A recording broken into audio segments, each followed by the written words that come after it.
for a long time, right? It felt like, for me, it felt like forever. It was like 2 months of God's wrath, but it was God's just wrath toward the northern kingdom because of their injustice, their dishonest dealings with one another, their oppression of the weak and the vulnerable, and so justice was definitely due them.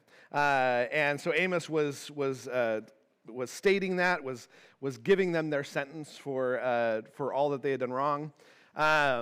Hosea also touched on the wrath and the justice of God toward the people's prostitution, right? Their infidelity, the fact that they were shopping around their allegiances to other gods, and most of it was just to kind of get a few more scraps at the table, just to get a few more things for themselves, or they thought they were going to get more things for themselves, although those gods were useless to them. And it gave them, an added sense of security that, hey, if we worship these other gods, then we'll have some protection also. But that quickly was contrasted to God's love, his faithful love toward his people. Right, that God was completely willing, even in the nation's infidelity and their shopping themselves around to these other gods, that God was still willing to love them and care for them and be faithful to them and to redeem them out of their choices, which it should be very comforting to us to know that in our bad choices, which we've had plenty of those, I know I have had plenty of those, that God was still willing to redeem us out of our bad choices too, right? And our last stop here has been in the book of Micah, and we saw last week that the disease that was going on in the northern kingdom was spreading down into the southern kingdom, into Judah. And we saw God's deep grief over this. That it's like watching a child you love make terrible decisions that you know are bad for them, that you know is going to lead to their ruin, and just the heartbreak that a parent has over that. God had deep grief over what he was seeing in both the northern and the southern kingdom, and we've seen through this. Hopefully, we've been able to see this. That God was responding really in three separate ways. That we see kind of these three aspects of our God, which is our God as a holy God, right? Who is furious with mistreatment of people, furious with when God's people mistreat others that are made in His image, and that enrages a holy God, right? He's enraged by his people's unfaithfulness to the covenant and to himself. And because of his holiness, he can't stand for their complete disregard of this the holiness they've been called to as a people, right? So we've seen this unapologetic justice. But we've also seen that our God is a faithfully loving God, even when we are unfaithful. That his love persists in the midst of rejection and infidelity. And that he's a grieving God. Out of his care for us, he grieves over us. He's heartbroken over our destructive choices, right? And it's hard for him to watch us hurt ourselves. And so we also saw this aspect of him that was this unquenchable love, right? Today we're going to end on one final kind of thought about God, perspective on our God and how he responds. We're going to see him as the rescuing God, the one who from the beginning has been plotting and planning a permanent rescue of his people. And that he's always had this plan. It wasn't something that he just came up with on the fly, but as he was watching his people go down the road that they went down, it was never there was never a moment in which he was like, I just don't know what to do. I don't know how to handle this. they're out of control, and I don't know how to respond to this. He knew exactly how to respond to it. He had a plan from before the foundation of the earth to accomplish what he wanted to accomplish in his people and through his people, and we have a chance to take a look at that today. So let me pray for us.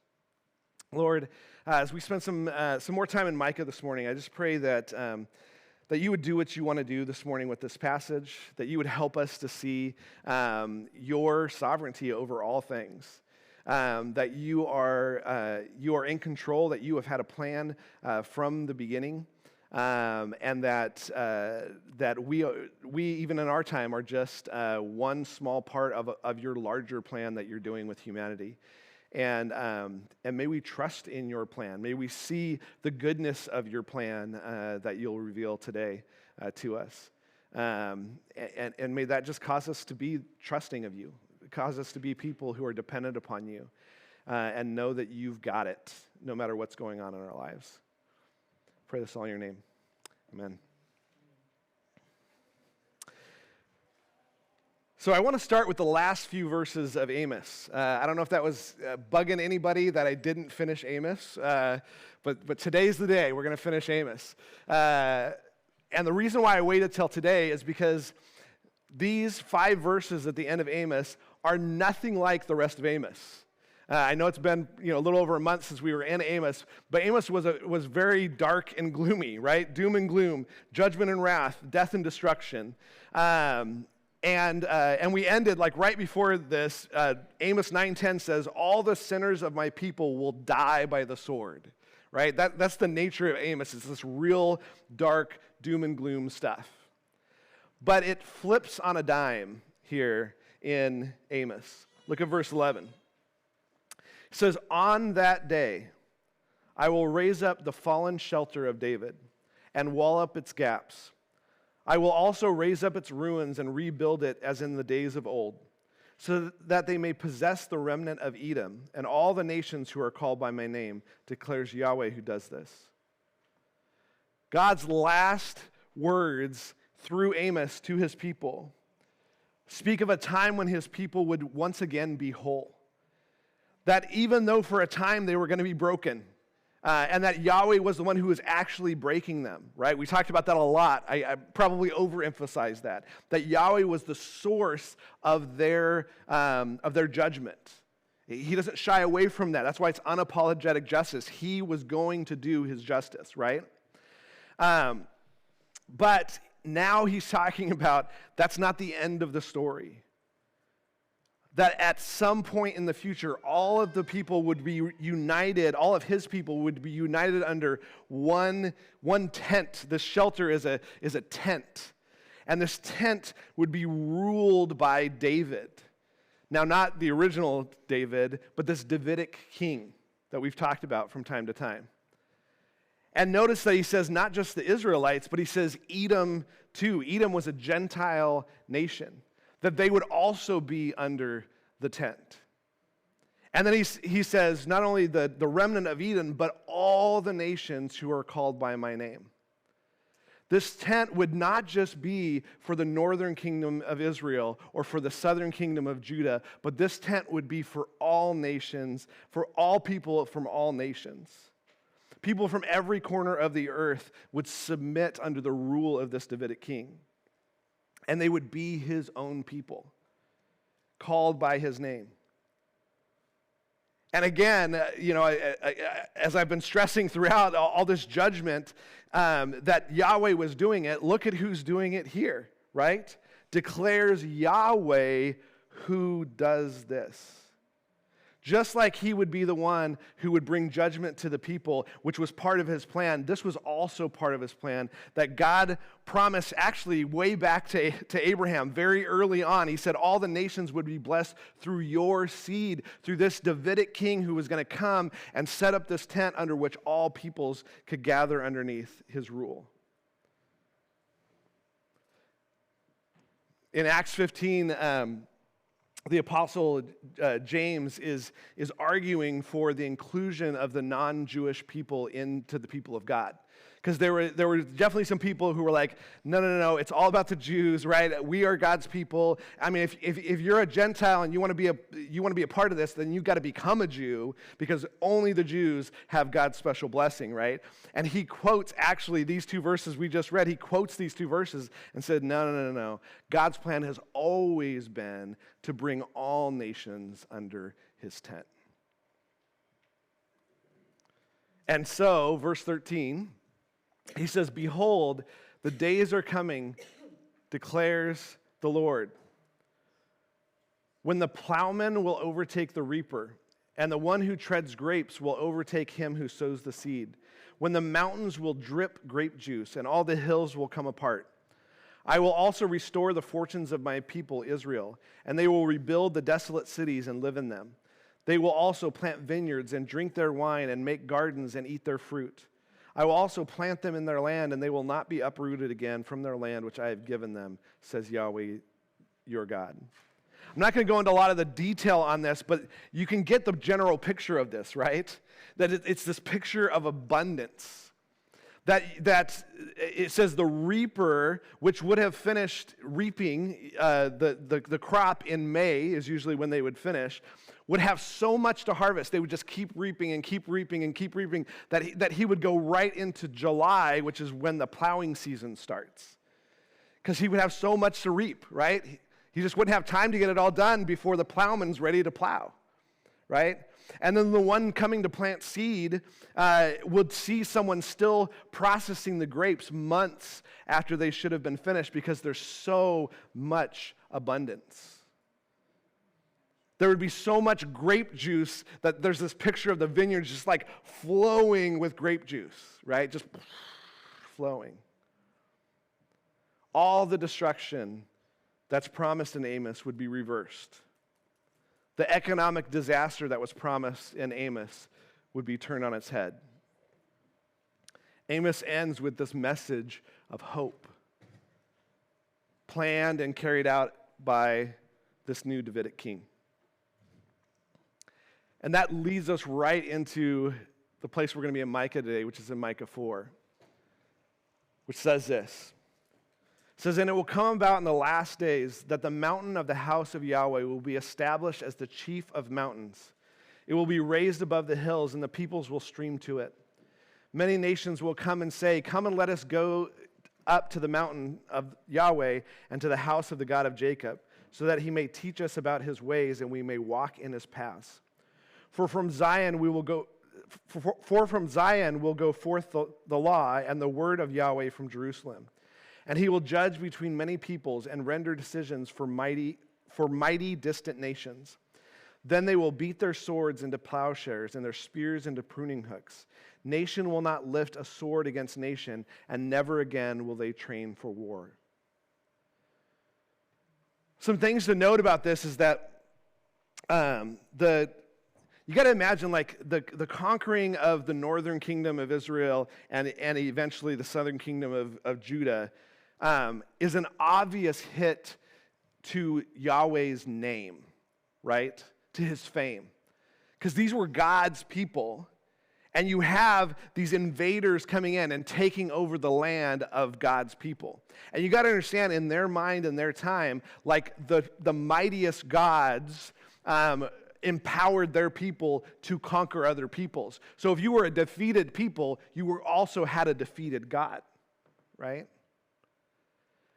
So there's these two nations, or what was one nation or one people group, that is just destroyed. And there's no people group at that time who identified with Yahweh as their king, Yahweh as their God, who were thriving during this period. That's a hit to his reputation. But he's saying that situation is only temporary. He says, in the last days. This is a phrase that means the messianic age, the time following the coming of the Messiah. We see this kind of terminology a lot, but a couple places where we can see this is in Acts, Acts chapter 2 is about this situation in which the disciples receive the Holy Spirit, right, on the day of Pentecost. And they're speaking in other languages, and people are looking at this going, man, are these guys drunk, or what's the deal? Like, this is really weird, right? And Peter gets up and he describes what's happening, right? And look at what he says. He says, this is what has been spoken through the prophet Joel. And it shall be in the last days, God says, that I will pour out my Spirit on all mankind, and your sons and your daughters will prophesy, and your young men will see visions, and your old men will dream dreams. The last days means the last era of human history, which, by the way, we're in that last era of human history. It's been going on a while now, and it might go on for a lot longer, but we're in that era, right? We're in the Messianic age. Hebrews 1 says, God, after he spoke long ago to the fathers and the prophets in many portions and in many ways, in these last days, in this last era of human history, has spoken to us in his Son. In this period after the Messiah had come, everything was going to be different. Part of God's judgment against his people was that they would seek him and not find him. In fact, this occurs many times in the prophets where he says, at some point, like, you don't even want Yahweh right now, right? They didn't really care about what Yahweh wanted. They didn't really care about following him. Or they sort of gave lip service to following him, right? But they also wanted to follow these other gods. And they were like, I'm just going to do my own thing. Yeah, Yahweh's great or whatever. They didn't really want to follow him. And they were like, there's going to be a time where you're going to want to follow me. There's a time where you're going to want to seek me, and you will not be able to find me.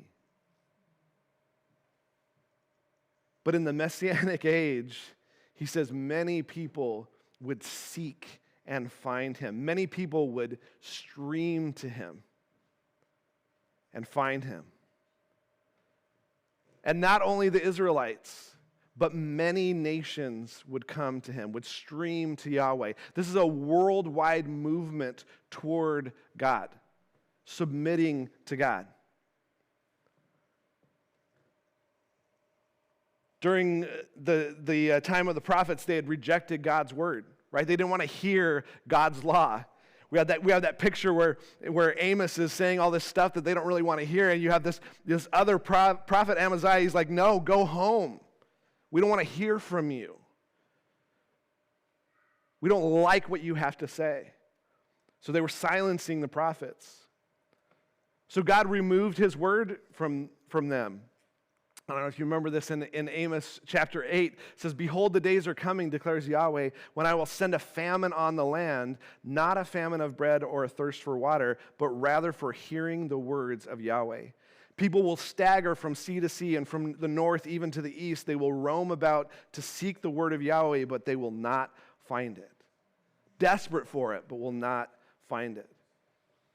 In this last age, it says that he will actually become our teacher. We will not only have access to his word, but he himself would be the one to be teaching us. The lip service that Israel was giving to God would be replaced with true confessions of his lordship, true devotion to know his ways, and a deep desire to know everything that he is about. And not only to know everything that he's about, but also to walk in his paths, to live in his ways. This is a stark contrast to what we've seen, right? Stark contrast to what the prophets were speaking against. It's a different time. It's a different age. As Yahweh rules, the bloodshed and the violence that Israel would incur would turn to peace. Swords that were previously used to kill people would be turned into blades that could plow the ground to profit the people.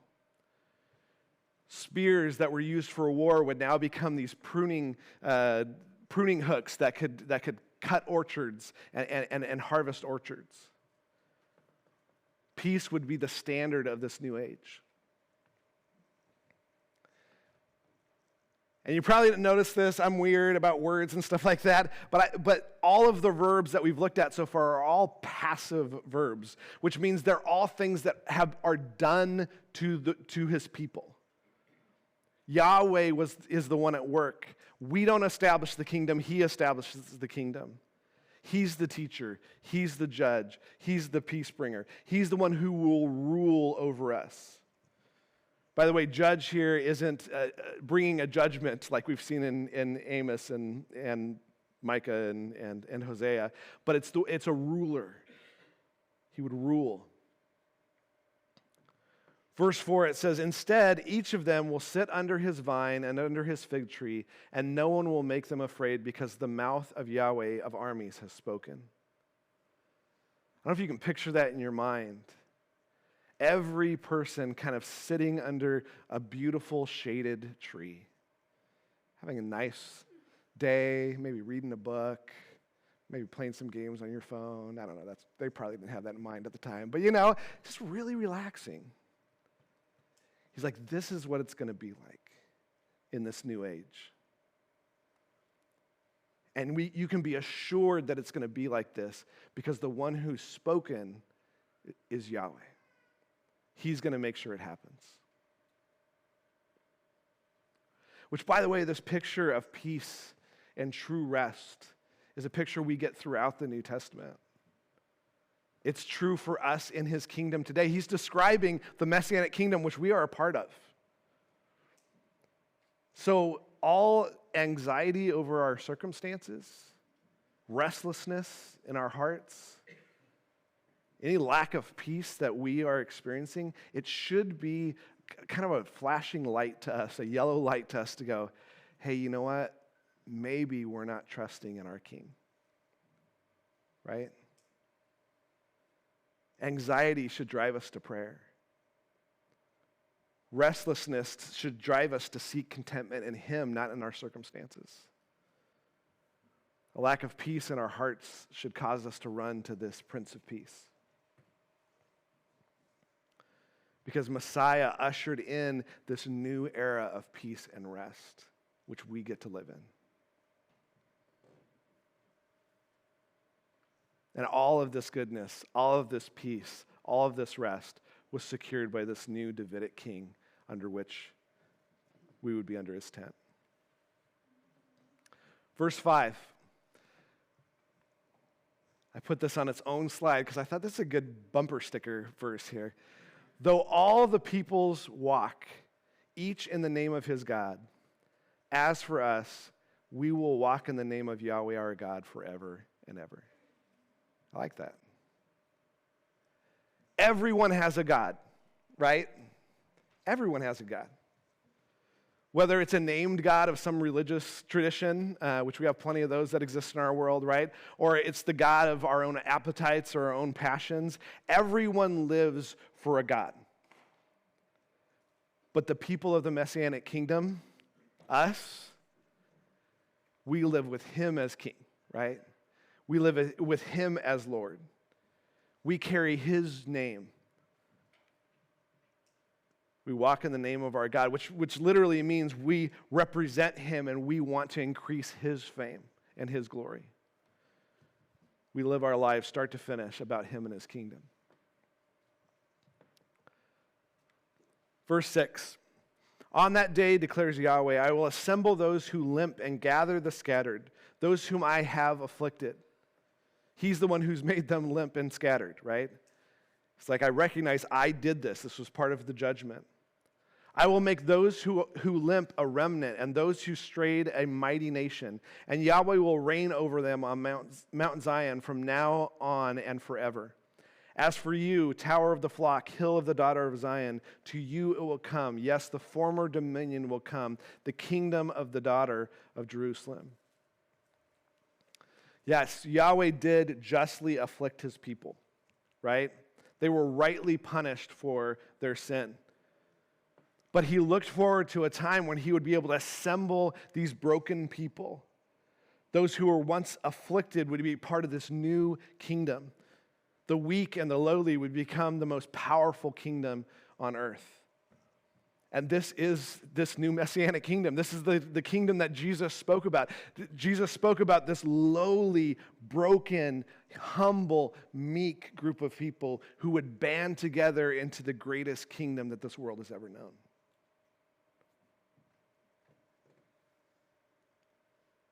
It's not a collection of the best of the best. It's not a collection of the strong and the capable. It's a collection of those who are weak. It's a collection of those who recognize their weakness. We're all weak, right? But for those who recognize their weakness, it's not for the righteous and for those who are really good guys and really, really faithful people. No, it's for those who have strayed. Because we've all strayed. The question is whether we recognize that we've strayed or not. Whether we recognize that we're sick or not. This kingdom will be made up of those kind of people. And again, all of this is planned and carried out and secured by this new Davidic king. It's important because we're going to get to that here in a second. Point on your handout if you want to fill it in. Is the Messiah will usher in a time where people from all nations will truly seek Yahweh and enter a kingdom of peace and security as they learn from him and live by his ways. The Messiah will usher in a time when people from all nations will truly seek Yahweh and enter a kingdom of peace and security as they learn from him and live by his ways. I know there's a lot of blanks there. Seek, peace, security, learn, and live.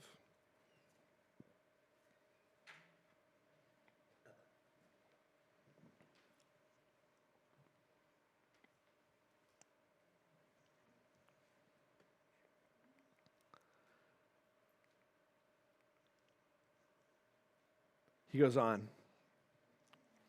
Now, why do you cry out loudly? Is there no king among you? Or has your counselor perished that agony has gripped you like a woman in childbirth? Writhe and scream, daughter of Zion, like a woman in childbirth. For now you will go out of the city, live in the field, and go to Babylon. There you will be rescued. There Yahweh will redeem you from the hand of your enemies. So the Israelites' experience here is compared to a woman in childbirth. If you've ever experienced childbirth or been around someone who's going through childbirth, I think you can recognize that there's a lot of agony that occurs there, right? There's a lot of writhing and screaming going on. It is very, very unpleasant, right? But the thing that all of us know about childbirth, especially those who have gone through childbirth, is that as difficult as that is, as much agony as there is, as much writhing and screaming as there is, at some point, labor ends, right? It is. It brings in the most precious time, doesn't it, right? Melissa was in labor with Clark for 6 hours. It's a long time to writhe and scream and be in agony, right? But she was in labor with Ellie for 27 hours. 27 hours of agony and writhing and screaming and pain, not pleasant whatsoever, right? But as long as it was, it ended, didn't it?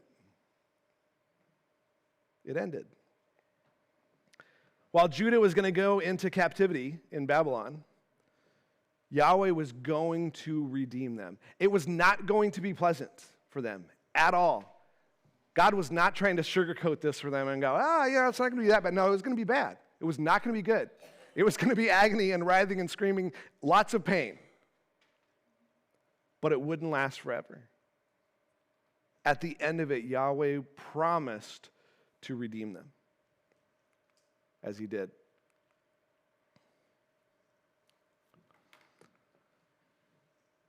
Verse 11, and now many nations have been assembled against you who say, let her be defiled and let our eyes gloat over Zion.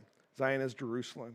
There were a lot of people who were rooting for the demise of Judah.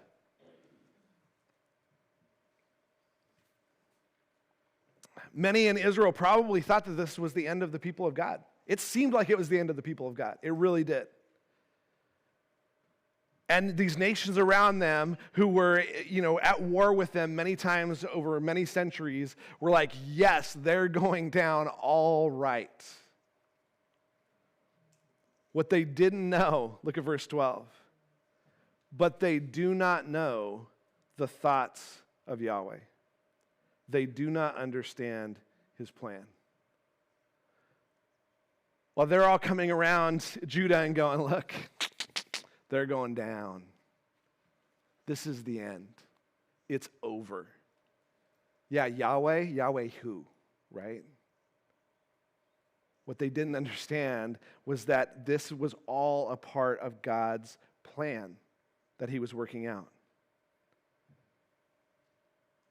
The end of God's people had been predicted by many for many years, but every time it seems like God's people are going to be snuffed off the face of the earth, God's like, no, that's not my plan. Because they don't understand his thoughts. They don't understand his plans. So they speak from ignorance. Psalm 33:11 says, the plan of Yahweh stands forever, the plan of his heart from generation to generation. Isaiah 46 says, remember the former things long past, for I am God and there is no other. I am God and there is no one like me, declaring the end from the beginning and from ancient times things that have not been done, saying, my plan will be established and I will accomplish my good pleasure. There's no way anyone can thwart anything God is doing. Can even put a stumbling block in front of what God is doing. His plans are unchangeable. They are fixed. My best plans, I don't know about yours, but my best plans fail all the time. But that's because of who I am, right? God's plans never fail because of who he is.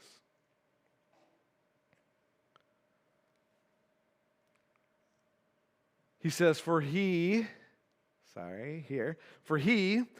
has gathered them like sheaves to the threshing floor. Sheaves are just bundles of like wheat and barley, okay? He's gathered them like sheaves to the threshing floor. Arise and thresh, daughter of Zion, for I will make your horn iron, and I will make your hooves bronze, so that you may pulverize many peoples and dedicate to Yahweh their unjust prophet, and their wealth to Yahweh of all the earth. Now muster yourselves in troops, daughter of troops. They have laid siege against us. With a rod they will strike the judge of Israel on the cheek. It might seem like God's taken a black eye in this moment. But what the enemies of God don't understand is that it's a temporary victory, and that they're already like sheaves that have been laid down on the threshing floor. I think I have a picture here of a threshing floor. Yes, on the threshing floor, the reason why you lay sheaves down on a threshing floor is so that they can be beaten to a pulp, right? So that you can get the seeds out of it. It's a picture of animals and sledges like coming and just beating this wheat and this barley to obliterate it, right? He said that's what it's going to be like. All of God's enemies will be beaten to a pulp. Yeah, for a time, it's going to look like God has a black eye. It's going to look like maybe he's not present. Maybe he's weaker than we thought he was. But the truth is that all of it is always a part of God's fixed, unchanging plan. And the cool thing about this for us is that we can look back at history and see this, right? We know God's plan was worked out in this situation, right? But that should assure us also that God is working out his plan in our situation too, right? That when it seems like God is distant, when it seems like God is maybe not seeing what's going on with you or not hearing your prayers or not understanding how actually difficult this moment is for you, he knows exactly what's going on, and it's all a part of his unchanging plan for your life and my life, and he is trustworthy in that too, just as he was trustworthy in this situation.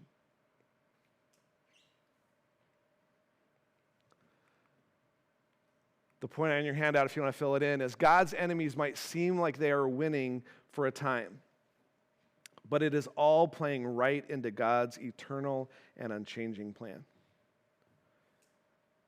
God's enemies might seem like they are winning for a time, but it is all playing right into God's eternal and unchanging plan.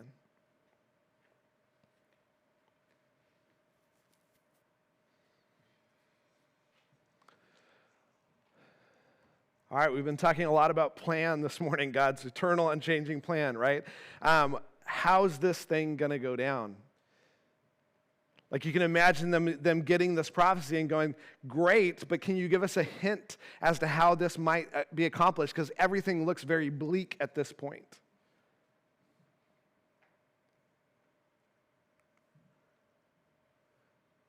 Well, I can tell you it's all going to start right here. Look at verse 2. But as for you, Bethlehem Ephrathah, too little to be among the clans of Judah, from you one will come forth from me to be ruler in Israel. His plan is a new ruler for Israel. This Davidic king who is going to spread out this tent for all nations to come under, right? From this small town of Bethlehem, this ruler, this king would be born. Bethlehem is an interesting choice for the birth of this new ruler because Bethlehem was also the birthplace of King David. So this new Davidic king that had been promised for quite a long time would actually be born in the same place that David was born. Interesting. And also interesting is that Bethlehem is pretty unknown. I mean, not unknown, but pretty small, pretty insignificant in Judah. It's this small, nothing town. If they had stoplights, they would only have one stoplight in this town, right? It's that kind of a town. Like nobody lives there. But the best king Israel had ever had actually been born in this nothing of a town, right? And this new final king, this greatest king of all kings, would also be born in this same nothing town. His times of coming forth are from long ago, from the days of eternity. This is an interesting statement. If you can imagine being in this time, receiving this prophecy, this is one of those phrases that wouldn't make a whole lot of sense. This is one of those phrases that theologians in their time would spend a lot of time going, what? Like, I don't get it. This doesn't make a whole lot of sense, because what he's saying is his times of coming forth, which is a weird way of saying like his origins, the origins of this king would actually be from a long time ago. This ruler would be new because he's coming from Bethlehem, but he would be very ancient. What? His origins would be from eternity past. What person could that ever be true of? Even Israel's greatest rulers had a beginning and an end, right? They had a beginning of their life and an end of their life. They had a beginning of their reign and they had an end of their reign. But this ruler is going to be a ruler who's pre-existent in eternity past. And we know from other passages that he will be an eternal king. So not only will his existence be from eternity past, but also his reign will project an eternity future. Whoa, what kind of a person is this? Verse 3, he says, therefore, he will give them up until a time when she who is in labor has given birth. Then the remainder of his kinsmen will return to the sons of Israel, and he will arise and shepherd his flock in the strength of Yahweh, in the majesty of the name of Yahweh his God. And they will remain because at that time he will be great to the ends of the earth. God's plan was to give them up for a time to the pain of labor, right? But there will be a birth. Just like there was a birth for our kids who happen to be here today, by the way. Hi guys. There was a birth, right? God's people will be drawn together, and the king will step out and shepherd his people. He will have the strength of Yahweh. He will have the greatness of Yahweh. And not only would he be great in that area, but he would be great to the ends of the earth. This guy. Now I know because we've seen this movie before, we're like, yeah, of course he's great to the ends of the earth, right? Of course he is. But imagine being in this time. This time of oppression, this time of judgment, this time when they're going into this very, very dark period of their history. And they're given this information about this king who would come and be this eternal king who would reign from eternity past and would reign to the ends of the earth and would have the greatness of Yahweh and the power of Yahweh and the strength of Yahweh. Like, this is a great hope for them to look forward to. Doesn't stop there. Verse 5, it says, "This one will be our peace. When the Assyrian invades our land, when he tramples on our citadels, then we will raise against him 7 shepherds and 8 leaders of people. They will shepherd the land of Assyria with the sword and the land of Nimrod at its entrances, and he will rescue us from the Assyrian when he invades our land and when he tramples our territory." This messianic king would be the peace of the people. Notice I love the way that's stated because it's not that the messianic king would secure peace. He would secure peace, but it's not, he didn't say he'll secure peace. He says he would be the peace. He would be the peace that we long for. He would be our peace. The kingdom of God, those in the kingdom of God, he would actually be the peace of his people. When the enemies of God attack and surround his people, there will be more than enough. He will be more than enough for us. He will be more than sufficient for us. That's actually what this little math formula here, he says that the number 7 means enough, that he will be enough, but he'll also be 8, which is more than enough, right? That is who our Messiah is. That is who this Davidic king is that when our enemies surround us, he's everything that we need as those a part of the kingdom of God. In fact, he's more than what we need. Which, by the way, should have been very comforting to them at this point, but also, again, should be comforting to us. We live in this messianic kingdom that he's describing, right? So no matter what we're going through, he is absolutely sufficient for that moment for us. And not just sufficient for that moment, not just barely enough, but he is more than enough for anything that we're experiencing. For any ways in which we feel like our enemies are surrounding us, like our circumstances are surrounding us. He's sufficient.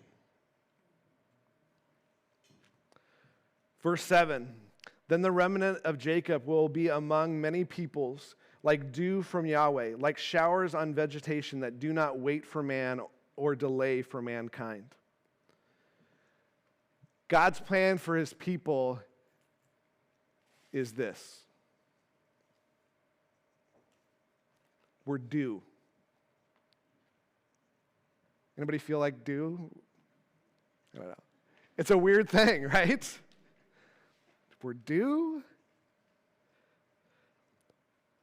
He's describing like God places little droplets of dew all over the grass to nourish the grass, right? Can mankind do that? No, we can't make dew happen, right? But God places these little droplets of nourishment all over the place. And he said, in the same way, he will place his people as dew among all the different people groups. That we would be these little droplets of nourishment in every community that God's people exists in. Right? We get to be these little droplets of nourishment in Red Bluff. Right? Because we're a part of his people and he's made us that way. And it's not because man's directing it. This is not some sort of a church program or a whatever. It's that we just are these things. He's made us these droplets. He's placed us here in this place in this time to nourish the people.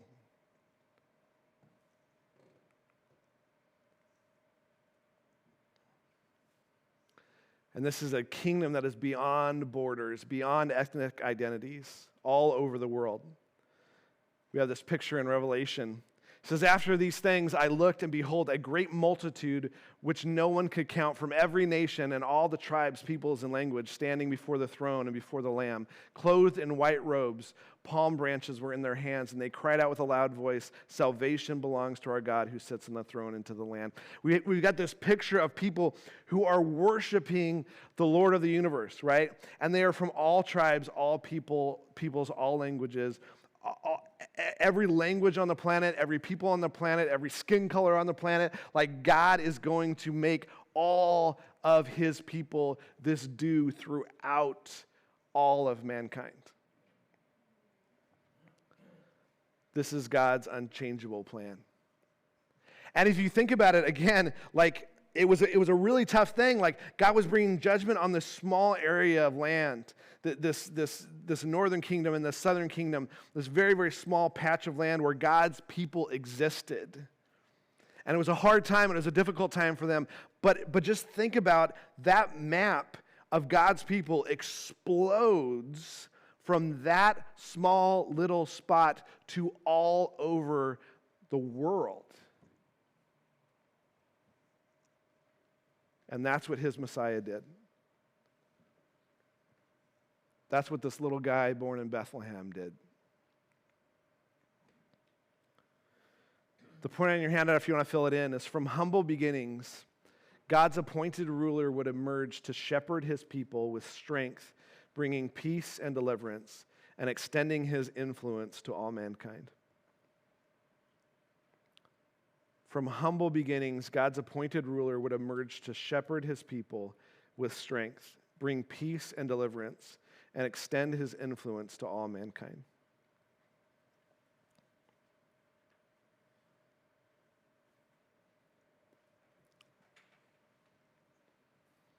If you look at the bottom of your handout, it is sort of a cop-out this week. I didn't put a summary down there, but I think this is an appropriate way to end this passage this morning, is with another passage out of Matthew.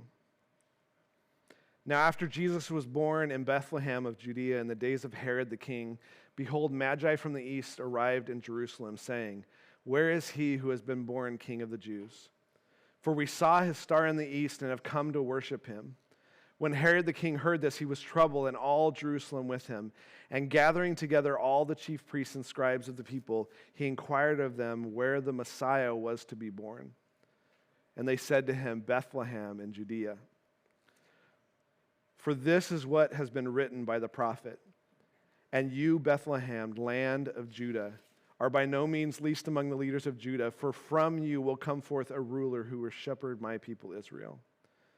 And after they came into the house, they saw the child with his mother Mary, and they fell down and worshiped him. Let's continue to worship him this morning. Lord, we are so thankful to think back at this time, this prophecy that was well before your son's coming, centuries before your son's coming.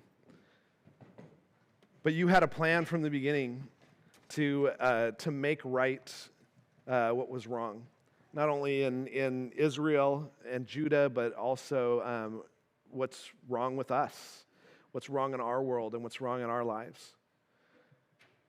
And we're so thankful that we get to be a part of this, this kingdom that you established, this new age of people that we get to be a part of, that where you are our shepherd and you are our peace, and you are the one who is fully worthy of our trust because of all that you accomplished in your coming, and you're sending your Son to us.